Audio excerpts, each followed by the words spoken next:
Next, we have Kate Davies. Kate is the CEO of one of the leading affordable housing providers in London that can also be known as housing associations or social landlords. Hill Genesis has been a huge player in rising up to partner with housing authorities to help regenerate their homes to meet what we will hear about is called a decent home standard. We will hear Kate's insight as a major affordable housing player, but also with a background working for housing authorities. So she has seen all sides of this housing issue. Kate. Okay, thank you very much for having me. Oh, thank you. So it's really great to be here. It's not my first visit to New York, or not even my first visit to this amazing ballroom. I'm really pleased to be here. And I'm here with one of my tenants, Jeff. I'm his landlord, so it's really nice to be traveling together and learning from each other. But we do really come in a spirit of humility to learn from you as well. So please don't feel that we're here to sort of tell you what to do. We're just sharing our experiences. So that's my name, and that's my organisation, Hill Genesis.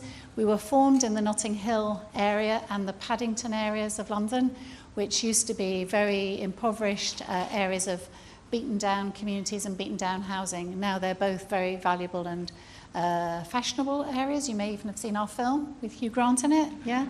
You get a real sense of what it is now. And by improving those areas and owning a lot of homes in those areas, about 5,000 homes in Paddington and 5,000 in Kensington, we've enabled the people who live there with us for 50 years or so and their families to sort of come up and appreciate and get benefit from the improvement in those areas. So this is our newly published corporate strategy. It says our 5 areas of importance, and residents is at the top, and making sure that residents get the homes and the support that they need. Secondly, that we also provide new homes. That's very, very important. In London, there is a real shortage of housing for people with lower incomes, so that's a huge priority for us. The looking after our homes, the quality of homes is very important, relating back to what Sarah was talking about decent homes. Continually working on improving them is a key part of what we do, and we spend about £100 million a year on our housing stock. We have 65,000 homes. Also, I've mentioned our people, because working with our staff is as important as working with our tenants and residents, and financially being strong is the basis for making this happen. We borrow a lot of money from the private sector, from the banks and the building societies and the pension funds, and we have to be financially robust to get money lent to us in vast amounts. Billions of pounds has been invested in our organisation and similar organisations to enable us to do this work.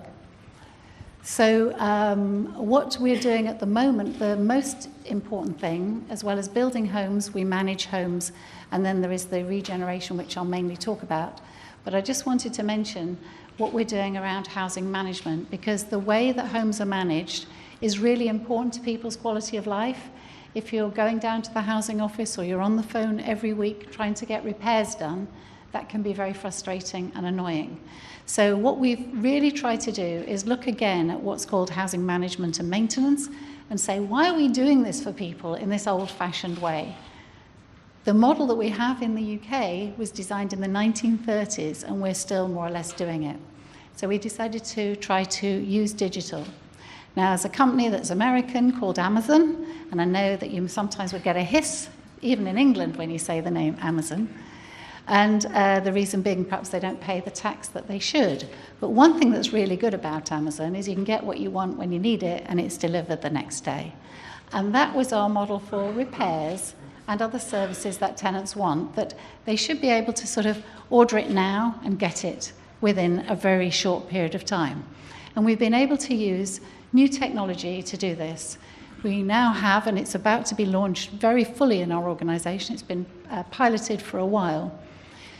People will be able to order their repairs, and the repair is described through the internet, and a company that's able to do that job will bid for it, a private sector company usually, but it could be our own direct labour organisation.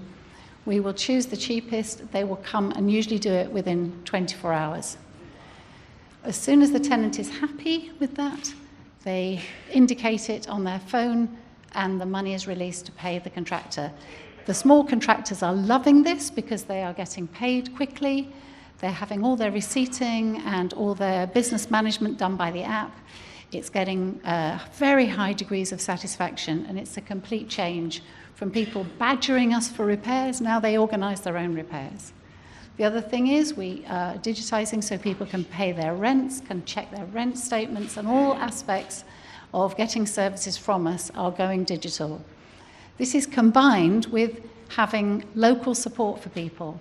Our housing officers have a very small portfolio of properties to look after, about 150 to 200, and with those tenants, they go into their home annually to meet the tenant, to find out about what they need, to check their home to make sure nothing untoward is happening, like illegal occupation or subletting and so on, but also to check the quality is good and that people are not struggling. Sometimes they meet people who are unwell or mentally ill, and they can get help to them. So this regular support, this personalised service is very important to go along with digital. We see digital as a way of personalising services in a more effective way, not taking the human out.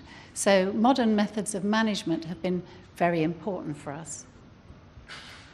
Just to talk about financial strength, because of course we all would love there to be, money growing on trees, but we know it doesn't. So strong financial management underpins everything that we do. And this very simply explains our model, that we make a profit from our market housing, that's our market rent housing and our homes for sale, and that creates that surplus, that large green lump of surplus. In addition to that, we borrow money, which we repay from our rental income, and we get grant. Today we get a really small amount of grant, just about 10% of the cost of new build comes in the form of grant. And that is what enables us to keep going, and this is a virtuous circle of cash flow, and if we have a strong and buoyant market, it's very much better for the business. At the moment, we are struggling in the UK with our difficult and depressed sales market. So we've been asked to specifically talk about regeneration, and that's what we're here to talk about. This is one of the schemes that we're involved in. It's called the Aylesbury Estate. It's the biggest regeneration in the whole of Europe. Jeff is going to speak about the regeneration of his estate in Hackney, but we have 3 very large redevelopments happening at the moment, but we have experience of doing about 7 before now. And as Sarah briefly alluded to, I worked for a local authority, one which did a stock transfer of its entire stock to housing associations, and another one that did a major regeneration in its own borough. So one of my lessons is that there's a lot of variety in this. The actual way that you do it will depend on local conditions, what the values of the property are, what the local tenants want, what the environment has, whether there's any heritage, what the nature is in the area, what needs are, and so on. So it's always a very specific answer. I don't think there is a formula for doing this. But on the left is the picture of the Aylesbury Estate, built in the 1960s, now in very poor condition. And this is a computer-generated image. We haven't yet built it out because it has been very difficult to get full access, get the homes back, particularly from leaseholders, because of the right to buy that we've had. Nevertheless, we are now demolishing some of the estate and beginning to build in the current year. And this is the day that we launched this scheme. In the photograph, the leader of the council, you wouldn't necessarily know who they all are. You might be able to see me, but it includes some of my staff, the leader of the council, the head of housing, local residents who were very involved and enthusiastic, and some of my community development staff. So you can see behind that the estate looks pretty miserable and really is very difficult to renew. So that's why it's coming down piece by piece, and the whole scheme is a 26-year project. So it's unbelievably long to do this, but we have to do bit by bit, and as we knock down some, build it new, then people can see that the new homes are there for them and are very happy to move into them, rather than just sort of demolish it and make it into a wasteland and then build it up. We're having to do it gradually. The key lesson for me is that this is all about collaboration and partnership, people working together. It can't be done by any one group on its own. For us, the political leadership is so very important. Both national and local government have to believe that this is worth doing, and they have the democratic mandate to make it happen. They don't often have the money. They do have planning powers. They do have vision and political programs, so we take a lead from the political leadership. Secondly, of course, are the local residents. If they don't want it to happen, it won't happen. So they need to be fully engaged and enthusiastic about it. And the more involvement, the more power that is vested in the local residents, the better these schemes will be. Local politicians are local, developers are local, but the people who live there day in, day out know what works and what doesn't work. They know what they want, they know what will work. They know their friends and neighbours and the children's needs and the older people's needs, and they will lead these developments, and they need to be fully empowered to have an equal role at the table. And the developer, people like us, we have to have some skin in the game. We have to get something out of it. These are very expensive long-term schemes, but if we're not able to make some money out of it, we have no ability to participate. So there has to be what I would call win-win-win. You know, you could say in a number of negotiations, one person wins and one person loses, but that isn't going to work. Everyone has to have something out of this. All of us have different expertise. All of us have different things to bring to the party. So if we can work together, we can all bring something and all take something. And I think that's the key. If that works, then the scheme will work. And finally, I wanted to talk about trust. Trust is a very important thing. And if we trust each other, then we often allow people to sort of do things on our behalf. Jeff will tell you about how he has built trust with his whole tenant group, so he can help lead the development of that estate. You can't have thousands of tenants trying to micromanage a scheme. There has to be trust and delegation. And this, I think, is the most important thing we in public housing have to focus on, how we can get trust from people.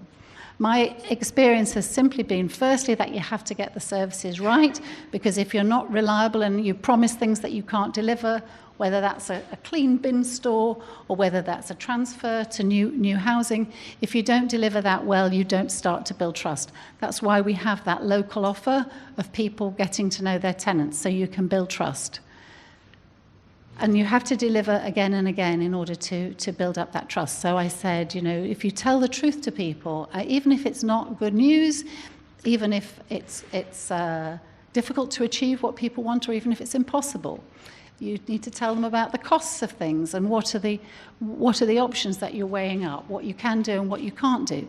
If this truth is shared, and if the tenants and the politicians are honest as well, then we can build trust. And all knowing that we all want to get something out of it and that we're all willing to be accountable to each other seems to be the recipe for success. So I think that's all I wanted to say, and I'm very happy if you wish to ask some questions later. Thank you.